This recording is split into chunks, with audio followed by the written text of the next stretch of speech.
Some of the bills stalled right now in the Oregon Senate include proposals that one lawmaker says supports our military veterans. And joining us live is Democrat Oregon State Representative Paul Evans, who represents Monmouth. He's here to explain what's at stake if senators do not return to work. Thank you very much for being here, Representative. Thank you and good morning. Good morning to you. You're a veteran yourself, so what message do you have to those lawmakers who are not coming to work right now in the Senate?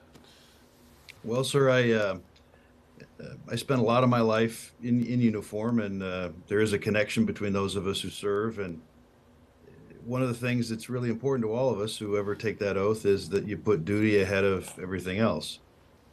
I'm not sure why the Senate Republicans have made the decisions they have. I will tell you that if they don't come back in time, there's some very important pieces of legislation that are going to hurt military families. And I can't speak for them, but I certainly know I couldn't live with that. So let's talk about some of the veterans bills that are currently in limbo in the Oregon Senate right now. House Bill 3421. Tell us about that. So House Bill 3421 is a very small bill, but it's very important. After 20 years of war, there's a fear among the military families that because so few people serve these days, the sacrifice of the fallen will be forgotten. And what 3421 does is it basically aligns state holidays, Memorial Day, Veterans Day, with the federal holiday. And the reason for that is that over those last several years, a lot of other things have gotten in the way of scheduling them and having them aligned. And the problem is that military families often are working families and they can't attend the very ceremonies that are for them when it's not a holiday. So making sure that that is aligned is a priority of the Veterans Caucus, which I'm a member of. We also have another two bills that I think are really critical. House Bill 2865 is a critical bill because it's not just about veterans, it's actually for our National Guard and Reserve. The fact is we no longer fight wars like we used to. And we are now an operational reserve for the National Guard, which means that instead of a break glass in time of real big war, right now our military operations depend upon the Guard and the Reserve being a component, and the laws just haven't kept up. So what that bill would do is actually provide from 15 days to 21 days of covered leave, because right now a lot of our folks are having to take personal leave, vacation leave, just to keep their duties with their National Guard unit and stay ready to go to war to defend us. So that's a really important bill. And the other bill that I think is even perhaps the most important bill of the session is House Bill 2147. And that's a very small bill, won't affect a lot of people, but for those that it does affect, it's a really symbolic effort. Right now we have a number of veterans who remain unclaimed. For whatever reason, they were homeless or they basically fell upon bad times, and in certain cases around the state, there are laws in the way from properly caring for the remains of those military folks. And that bill will basically clean up the language, allow people to do the right thing by the veterans, and make sure that they are interned appropriately with military honors. You're in the House, which is in session and has been working. The walkout is happening in the Senate.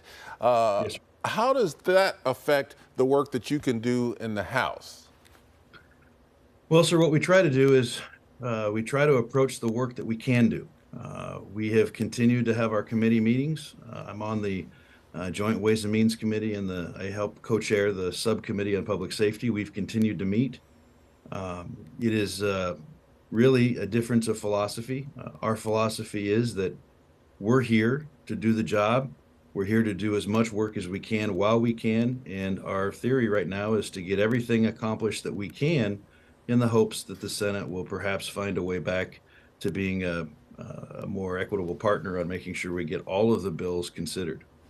Representative Evans, we're almost out of time, but real quickly, I wanted to touch on something you mentioned. The civilian-military divide is wider than it's ever been because fewer people now serve than in previous generations. As we look to Memorial Day weekend, which is often talked about as the unofficial start to summer, but in reality, Memorial Day, a day to honor our nation's servicemen and women. What do you want folks to know, and how can they engage with government this weekend in part of Memorial Day as a way to really bring the focus back to some of this legislation? Well, thank you. As a veteran, I believe Memorial Day is a day of reflection and remembrance. It is a day for us to, especially those of us who have served and survived, to remember the men and women that we served with that didn't have the opportunity. I'm in public service because the folks that I served with that fell don't have that opportunity to fight for their kids. So I'm fighting for their kids and fighting for the future for our nation, our state, and our communities. And what I would hope that the public would see is that really it's time for the political games to stop. It is not worthy of a democratic republic, and that ultimately we have far more in common than we have apart, and that doing your duty means showing up, working together, making a stand, making your case, and getting the people's work done. Because ultimately, the men and women who gave everything, gave us their trust and faith to continue the aspirations of our country. And it is our job, especially those of us who asked to be elected and serve, to live up to that promise, to live up to the sacrifice and the service of the men and women who no longer are with us. And that's what I would hope for Memorial Day. Great message there. Oregon State Representative Paul Evans, thanks you for joining us, and thank you for your service as well. Have a great day. Thank you. You too.